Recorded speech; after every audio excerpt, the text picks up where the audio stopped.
c'est Thomas qui m'a mis comment puis-je surmonter ma peur de vendre et proposer mes services sans me sentir trop vendeur ou comme un requin. Ça vous parle? Yes? Indiquez-moi dans le chat si ça vous parle, en tout cas sur cette deuxième question. Et donc l'idée c'est quoi? C'est que quand on essaie de vendre, j'ai fait 25 ans dans la vente. J'ai tout vendu. D'accord? J'ai vendu des jeans, des forfaits, j'ai tapé à la porte, j'ai vendu au téléphone, j'ai vendu des prestations SEO. J'ai généré peut-être plus de 8 millions dans ma vie. D'accord? Donc la vente, ça me connaît. Et la problématique que j'ai rencontrée quand je faisais de la vente, c'est que souvent c'était pour convaincre l'autre. D'accord?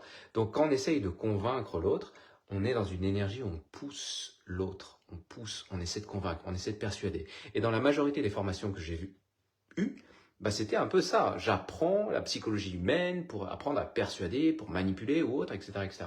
Et ça ne me convenait pas.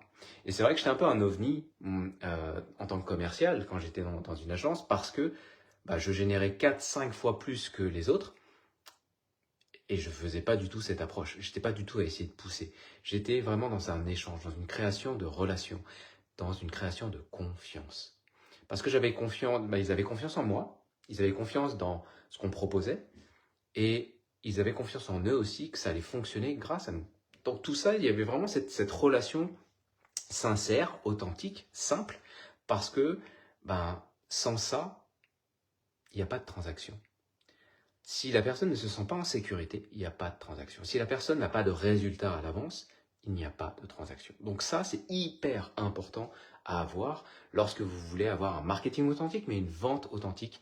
Et donc quand vous couplez les deux, et c'est pour ça que je vais faire une transition avec la question 3, bah vous pouvez attirer des personnes qui vous ressemblent, qui sont en lien avec vos valeurs, qui sont alignées.